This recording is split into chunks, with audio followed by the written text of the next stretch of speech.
නමෝ තස්ස භගවතෝ අරහතෝ සම්මා සම්බුද්දස්ස. තෙරුවන් සරණයි ශ්‍රද්ධාවන්ත පින්වතුනි. කර්ම විභාගයේ දේශනා මාලාවේ දෙවන දේශනාව තමයි අද අපිට තියෙන්නේ.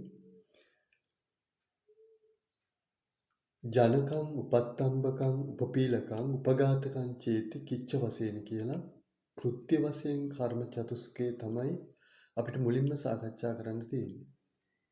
කෘත්‍ය වශයෙන් ඒ කර්මයෙන් කරන ක්‍රියාවන් වශයෙන් කර්මය සිව්වැදෑරුම් වෙනවා. ජනක කර්මය, උපස්තම්භක කර්මය, උපපීලක කර්මය සහ උපඝාතක කර්මය කියලා. කර්මය කියලා කියන්නේ චේතනාව. එතකොට සිත් 89ම චේතනා චෛතසිකයේ යෙදෙනවා.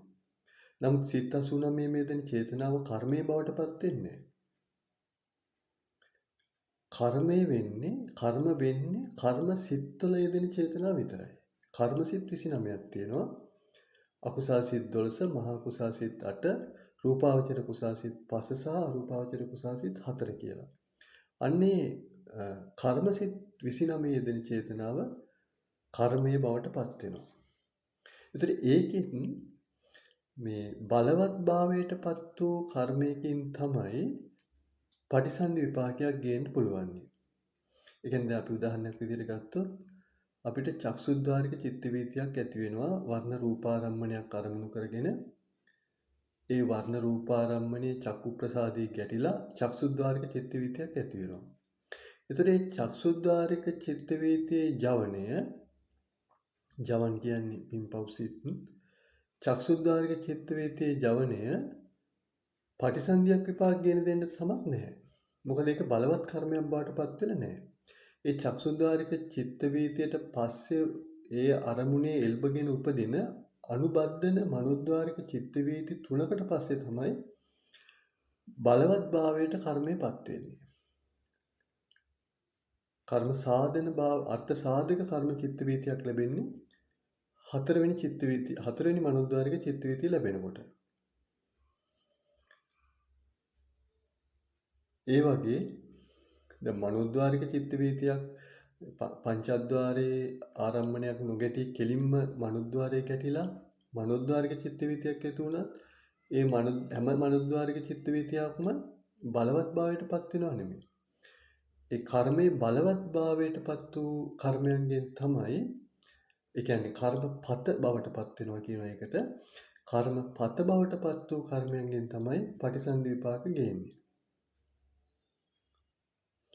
කර්මපත බවට පත් නොවුණු කර්මයන්ගේ ප්‍රවෘත්ති විපාක ගේනවා. ප්‍රවෘත්ති විපාක ගේනවා හැම කර්මයකින්ම. පටිසන්ධි විපාක ගේන කර්ම පටිසන්ධි විපාක ගෙනල්ලා අනතුරු ප්‍රවෘත්ති විපාකත් ගේනවා. කර්ම සාධන තත්ත්වයටපත් නොවුණු කර්මයන්ගෙන් ප්‍රවෘත්ති විපාක විතරක් ගේනවා. එතකොට දෙවෙනි භවයේ විපාක නාමස්කන්ධයක් ඉපදවීමත්, දෙවෙනි භවයේ විපාක නාමස්කන්ධයක් ඉපදවීමත්, ඒ වගේම පටිසන්ධිය සමග ලැබෙන කර්මජ රූප කලාප, ඒ කියන්නේ කටත්තා රූප ලබා දීමත් වශයෙන් මේ නාම රූප දෙක ඉපදවීම තමයි පටිසන්ධි විපාකය කියලා කියන්නේ.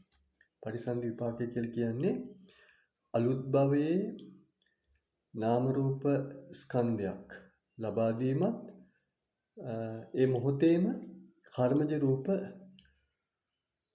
ලබා දීමත් වශයෙන් නාම රූප දෙකම ඉපදවීම තමයි පටිසන්ධි විපාක. මෙන්න මේ පටිසන්ධි ඊට පස්සේ මේ ජීවත් වෙලා ඉන්න කාලයේදී පටිසන්ධිය ලැබුවට පස්සේ ජීවත් වෙලා ඉන්න කාලයේදී ලැබෙන සැප දුක් තමයි ප්‍රවෘත්ති විපාක කියන්නේ.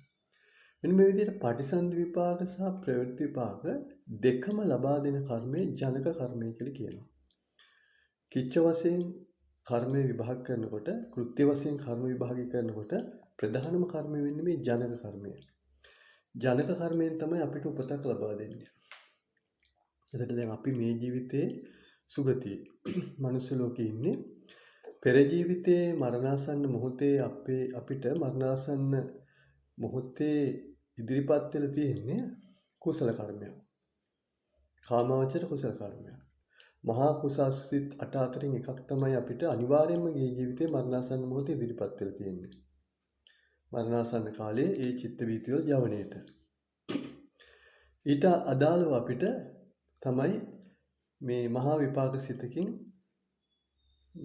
මනුස්ස ලෝකේ පරිසන්දි ගත්තේ. එතකොට ඒක තමයි අපේ ගේ ජීවිතයේ මරණාසන්න මොහොතේ ඉදිරිපත් වුණේ කුසල කර්මය තමයි ජනක කර්මය. ඒ ජනක කර්මයෙන් අපිට මේ ජීවිතේ මේ නාම රූප ලැබුණා පරිසන්දික්ෂණයේදී. පරිසන්දික්ෂණයේදී නාම ධර්ම වශයෙන් සිත ලැබුණා. ඒ වගේම වේදනා සංඥා සංස්කාර කියන චෛතසිකත් එක්ක ඒ සතර නාමස්කන්ධය සහිතවනේ සිත ලැබුණේ. ඒතර වේදනා සංඥා සංකාර විඥාන ලැබුණා. සහ අපිට පටිසන්ධික්ෂණයේදී කර්මජ රූප කලාප තුනක් ලැබුණා. වස්තු දශකය මේ ඊළඟට කාය දශකය සහ භාව දශකය කියලා. වස්තු දශකයේ කාය දශකයේ භාව දශකය. අපිට පටිසන්ධික්ෂණයේදී සියලුම කර්මජ රූප ලැබුණා නෙමෙයි. තව කර්මජ රූප තියෙනවා. චක්කු දශක, සෝත දශක, ගාන දශක, ජීවා දශක මේ වගේ කර්මජ රූප කලාප තියෙනවා. නමුත් අපිට ඒවා ලැබුණේ චක්කු දශක, සෝත දශක, ගාන දශක ලැබුණේ පටිසන්ධියෙන් දින 77කට පස්සේ. දැන් සමහර ලෝකවල දැන් දෙව්ලොව ගත්තොත් පටිසන්ධික්ෂණයේදීම මේ සියලු කර්මජ රූප කලාප ලැබෙනවා. බබලොව ගත්තොත් බ්‍රහ්ම ලෝකයේ පටිසන්ධික්ෂණයේදීම බඹලොව ලැබෙන කර්මජ රූප කලාප ඒ ප්‍රමාණය ලැබෙනවා. ඒ කියන්නේ දැන් බ්‍රහ්ම ලෝකයේ චක්කු දශක, සෝත දශක ලැබෙනවා. ගාන දශක, ජීවා දශක, කාය දශක බ්‍රහ්ම ලෝකයේ ලැබෙන්නේ නැහැ. නාසය, දිව, කය මේ ප්‍රසාද ලැබෙන්නේ නැහැ බඹලොව. ඇස ලැබෙනවා, කන ලැබෙනවා. ඊළඟට මේ භාව දශකයේ භාව රූප ලැබෙන්නේ නැහැ. ස්ත්‍රී භාව, පුරුෂ භාව රූප ලැබෙන්නේ නැහැ බ්‍රහ්ම ලෝකේ. වස්තු දශක කාය මේ වස්තු දශක ලැබෙනවා. එතකොට මේ වස්තු දශක මේ ඊළඟට චක්කු දශක, සෝත දශක කියන බ්‍රහ්ම ලෝකයේ ලැබෙන සියලු කර්මජ රූප පටිසන්ධික්ෂණයේදීම ලැබෙනවා. දැන් අපිට මනුස්ස ලෝකයේ, තිරිසන් ලෝකයේ වගේ ලෝකවල එහෙම වෙන්නේ නැහැ. පටිසන්ධික්ෂණයේදීම සියලුම කර්මජ රූප කලාප ලැබෙන්නේ නැහැ. නමුත් ඒක දේශයක් හෝ ලැබෙනවනේ. එතකොට අපිට පටිසන්ධික්ෂණයේදීම නාම රූප දෙකම ලැබෙනවා. ඒ අපිට මේ ජීවිතේ මේ පටිසන්ධික්ෂණයේදී ඒ නාම රූප ලැබුණේ නාමස්කන්ධය හා කටත්තා රූප විදිහට රූප ලැබුණේ පෙර ජීවිතයේ මරණාසන්න කාලයේ ඉදිරිපත් වුණු කුසල කර්මයට අනුරූපවමයි.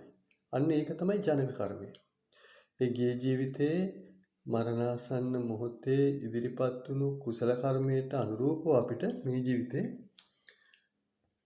නාම රූප ලැබුණා පටිසන්ධික්ෂණයේදී. ඒ ඉදිරිපත් වුණු කර්මසිත ජනක කර්මය. එතකොට මේ ජනක කර්මයකින් එක ජීවිතයක් එක විපාකයක් ලබා දුන්නාට පස්සේ ජනක කර්මයේ ශක්තිය නැසෙනවා. පටිසන්ධියක් ලබා දීමේ ශක්තිය අවසానයි. නමුත් දිගින් දිගටම ප්‍රවෘත්ති විපාක ලබා දෙනවා. පටිසන්ධිය ගෙනත් දුන්නේ ජනක කර්මයෙන් දිගින් දිගටම ප්‍රවෘත්ති විපාක ලබා දෙන්න සමත්.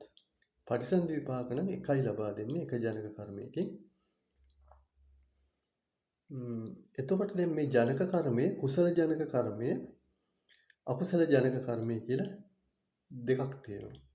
දැන් තිරිසන් ලෝකයේ සතෙක් ගත්තොත් ඒ තිරිසන් ලෝකයේ හෝ යම් අපායක ඕනෑම අපායක සත්වෙක් පරිසන්දී ගන්න උපේක්ෂා සාගත සම්තිරණය කියන අකුසල විපාක සිතින්, අහේතුක අකුසල විපාක සිතින්. එතකොට එයාලට පෙර ජීවිතේ ඉදිරිපත් වෙලා තියෙන මරණාසන්න මොහොතේ අකුසල් සිත. 12 වෙනි අකුසල් සිත අර ඉතිරි අකුසල් සිත 11න් එකක්. ඒ අකුසල් සිතක් ඉදිරිපත් වෙලා ඒ අකුසල් සිතෙන් තමයි ඒ තිරිසන් ලෝකයේ සත්වයාට නාම රූප ලැබුණේ. එතකොට දැන් තිරිසන් ලෝකයේ සත්වයාට ඇස කන ලැබෙනවනේ. ඒ ලැබෙන්නේ කුසලයක විපාකයක් නෙමෙයි, අකුසලයක විපාකයක්. එයාලගේ ජනක කර්මය අකුසල්නේ. ඒ ජනක කර්මයෙන්ම තමයි එයාලට පටිසන්ධිය ලබා දීලා එයාලට ඇස කන නාසය දිව කය මේවා ලබා දෙන්නේ. ඒ අකුසල කර්මය. එතකොට මේ ඇස කන නාසය දිව ලබා දෙන්නේ දිව කය මේවා ලබා දෙන්නේ කුසල කර්මෙන් විතරක් නෙමෙයි. අකුසල කර්මෙනුත් ලබා දෙනවා. එතකොට තිරිසන් ලෝකේ ඉපදුණු සත්වයා ඊට පෙර ජීවිතයේ මරණයටපත් වෙනකොට ආයමත් රූප දකින ආසාවෙන් ආයමත් ශබ්ද අහන ගඳ සුවඳ විඳින රස විඳින පහස ලබන ආසාවෙන් යුක්තවමයි මරණයටපත් උනේ. ඒ නිසා ඔහුගේ අකුසල ජනක කර්මයෙන් ඔහුට ඇස් දෙකක් කන් දෙකක් නාසය ඒවා ලැබුණා. එතකොට තිරිසන් ලෝකයේ ඉපදුණු කෙනා සත්වයාට පටිසන්ධික්ෂණයේදී අපිට වගේ නාම රූප ලැබුණා. ඒක තමයි එයා ලැබුණේ ඔහුගේ පෙර ජීවිතයේ ජනක කර්මයට අනුරූපව. එතකොට ඒ කර්මයෙන් ඒ තිරිසන් ලෝකයේ ඉපදුණු සත්වයාට ඒ ජනක කර්මයෙන් මේ ප්‍රවෘත්ති කාලයේදී ජීවත් වෙන කාලයේදී දුක් විපාක තමයි ගේන්නේ. මොකද එයාලගේ ජනක කර්මය අකුසල කර්මයන්නේ. ඒ නිසා සාපිපාසා දුක් විතරයි ගේන්නේ. දැන් තිරිසන් සතුන්ටත් යම් සැප ලැබෙනවනේ. නිරේ වගේ പ്രേත ලෝකේ වගේ ඒකාන්ත දුකක් පමණක්ම නෙමෙයි යම් අල්ප සැපයක් ආස්වාදයක් ලැබෙනවා තිරිසන් ලෝකේ. ඒ ලැබෙන්නේ අර ජනක කර්මෙන් නෙමෙයි. ඒක වෙන කර්මයක්. අපි ඉදිරියට ඒව සාකච්ඡා කරනවා මේ දේශනා මාලාවේ. තිරිසන් සතුන්ට යම් සැපක් ලැබෙනවා නම් ඒ සැපය ලැබෙන්නේ ඔහු උපද්දපු ජනක කර්මෙන් නෙමෙයි. ඔහු උපදුනේ අකුසල ජනක කර්මයකින්නේ. භාග්‍යතුන් වහන්සේ වදාලා කිසි කලෙකත් අකුසලයකින් සැප විපාකයක් ලබා දෙනවා කියලා හෝ කුසලයකින් දුක් විපාකයක් ලබා දෙනවා කියලා හෝ තථාගතයන් වහන්සේ වදාරන්නේ නැහැ කියලා. ඒතර එයාලා පරිසන්දීගත ජනක කර්මය අකුසල කර්මයක්. ඒ අකුසල කර්මයෙන් කවදත් හරි සැප විපාකයක් ගන්න බෑ. තිරිසන් සත්වයෙකුට යම් සැප විපාකයක් ලබා දෙනවාද ඒ ලබා දෙන්නේ ඔහුගේ ජනක කර්මයෙන් නෙමෙයි ඒ වෙනත් කර්ම වලින්. ජනක කර්ම විතරක් නෙමෙයිනේ තියෙන්නේ. තව කර්ම තියෙනවානේ. අපි ඉදිරියට ඒවා සාකච්ඡා කරනවා. ජනක කර්මයෙන් කරන්නේ ජනක කුසල කර්මයෙන් නම් සුගතියාත්ම භාවයක් ලබා දීලා ප්‍රවෘත්තිකාරීදී සැප විපාක ලබා දෙනවා. ජනක අකුසල කර්මයකින් නම් අපාය උපතක් ලබා දීලා ප්‍රවෘත්ති කාලයේදී දුක් විපාක ලබා දෙනවා. මේ විදිහට කිච්ච වශයෙන් කෘත්‍ය වශයෙන් කර්මය විභාග කරනකොට ජනක කර්මය, උපස්තම්භක කර්මය, උපපීලක කර්මය, උපඝාතක කර්මය වශයෙන් සිව් වැදෑරුම් වෙනවා. ජනකං උපත්තම්භකං උපපීලකං උපඝාතකං චේති කිච්ච වශයෙන්. එතකොට අපි අද සාකච්ඡා කරේ කෘත්‍ය වශයෙන් කර්ම විභාගයේදී ජනක කර්මය. එතකොට අපි ලබන දේශනාවේදී තුන්වෙනි දේශනාවේදී උපස්තම්භක කර්මයේ මේ ජනක කර්මයට උපස්තම්භණය කරන උපස්තම්භක කර්මය ගැන සාකච්ඡා කරනවා. සම්මා සම්බුදු සරණයි.